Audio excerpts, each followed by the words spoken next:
Hello, Algebra 2 students. Welcome back. Mr. Thomas here. Mrs. Collette here. Alright, we have told you in person that we are going to split up these videos. I'm going to do a video, she'll do a video, but today it's a special video because we're both here. Tag team. Alright, today, 1.3 Algebraic Expressions. Our objective is to evaluate algebraic expressions and To simplify algebraic expressions. if you don't know what that means, that's okay. You're about to find out. Stay tuned. Okay, so we have modeling. It's representing word problems with algebraic expressions. So we're going to model the words with algebra. So we have which algebraic expression models the word phrase 7 fewer than a number t. Okay, so the fewer thans, the less thans, they're there to trick you. So fewer than means subtraction, but you kind of have to watch out with the order with subtraction. So if we have 7 fewer than a number t, this is actually represented by t minus 7. Okay, so our answer would be C. Okay, so it says which algebraic expression models the phrase 2 times the sum of A and B. So 2 times the sum of A and B, so we have to think. We have A and B, we're finding the sum of that, and then we have to multiply. So this would be modeled by 2 and then times the sum of A plus B. Okay, you have to kind of think of what it's asking and then think of PEMDAS. But if you were to solve this, you would do your A plus B, multiply it by 2. Thank you, Ms. Collette. Alright, we are going to do another example of this. I'm going to erase this right here. Okay. And we have a word problem. It says you start with $20 and you save $6 each week. What algebraic expression models the total amount you save? So I'm going to take my features. I have a $20 and I have $6 each week. So I would say, okay, my starting point is 20. Right there. Then I'm going to add a certain amount each week, which is $6. So that's the amount I'm going to save. And it's going to be $6 per week. The variable that's going to change is the amount of weeks. I may be working 3 weeks. I may be working 6 weeks. And so we'll just call that W. Remember our term variable varies. It can change. So the full equation for the total amount of money I might save could be represented by 20 plus 6W. Perfect.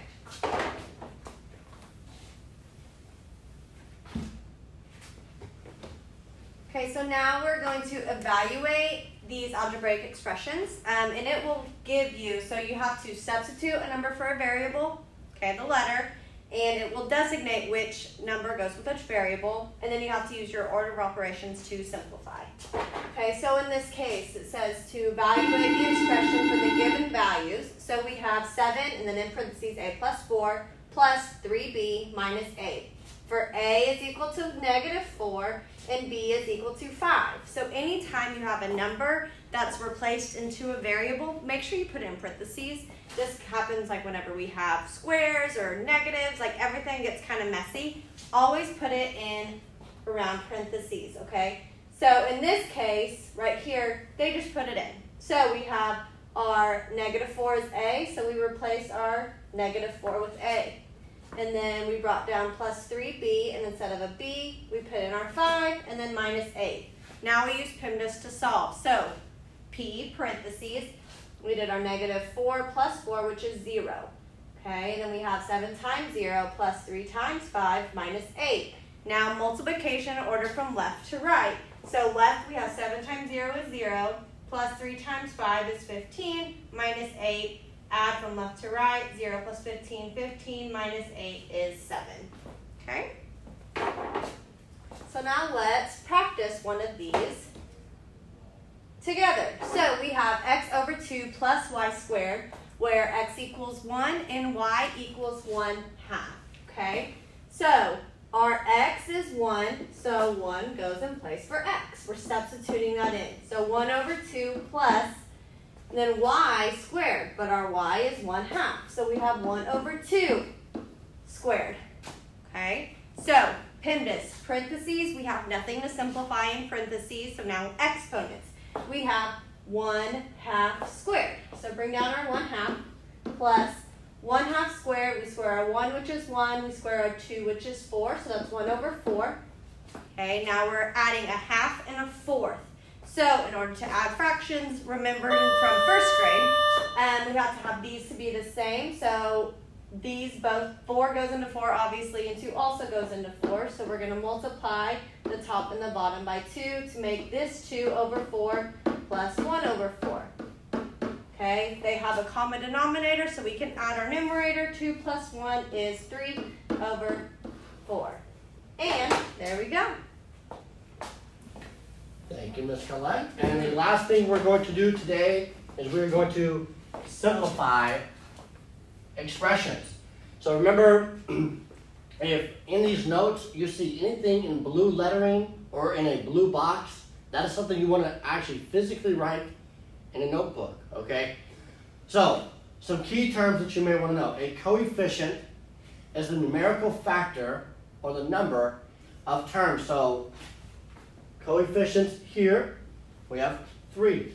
The constant terms are a term with no variable. Remember, variables are just letters. So, a constant term is a number by itself. In this instance, the -6. Like terms, this is all review, hopefully. Like terms are things that you can match up. So my class, I give you an example. It's kind of a gross one, but elephants and flamingos can't make elamingos, okay? Elephants gotta make little baby elephants. Flamingos, I don't know how they mate, but you get the point, okay? So you want to make sure you match them up. So for instance, down here, we have the x squared. Notice we have 2 exponents that are similar. Those are like terms. Over here we have y cubed z. We're looking for any other matches. Y cubed z, right there, those are like terms. And then we're left with 2yz. And that stays by itself. Even though these 2 coefficients have a y and a z, this y is to the first power, okay? So you just want to make sure you pay attention to details. So let's look at some examples. Right here, we want to simplify this. We have 7x squared plus 3y squared plus 2y squared. We're going to combine like terms. They've already kind of organized the colors for us. We have the oranges and the blues. So we're just going to add those together. So I'm going to skip, they add like 2 more steps. Don't worry about those steps, okay? Don't worry about those steps. But we could just say 3x squared minus 4x squared equals 3x squared. And then, I'll go and circle this in blue. 3y squared plus 2y squared becomes 5y squared. That would be our answer. All right, so let's look at this one. They make it a little bit more difficult for us. So we have 2 sets of parentheses. Before we simplify, we have to do a little bit of solving. And so we're going to use distributive principle. Remember, this is sort of like an invisible one. The shortcut is just to switch the sign. But -1 times 3k becomes -3k.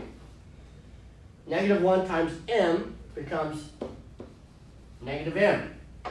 Then I'm going to bring my plus sign over here, and I'm going to do distributive property. 2 times k is 2k. Y2k. Let's talk about Y2k real quick. The year 2000. We thought all that's happened this year with 2020 was going to happen in the year 2000. We're just 20 years late. We're just 20 years late. So look it up on the Google. All right. 2 times -4m becomes -8m. And so now I'm matching up my species. All right, that's not the real algebraic term for it, but you get the point. I look at my 3k. I'm looking for any other k's. I've got my -3k and I have my positive 2k. Now I like to go ahead and just drop them when I find them. So -3k plus 2k becomes k. Okay? at that. All right. Next one, negative m and negative 8m. I'm going to put those together, and they become negative 9m. So my answer is k minus, oh, did I miss the negative? Oh, no. I was testing you guys, and you weren't here. Pass. But good thing Miss Collette was here to pay attention to details. All right, so that is the lesson for today. So, MathXL 1.3, there are 10 questions. And do them. Yes, do them. All right, Okay, bye. goodbye.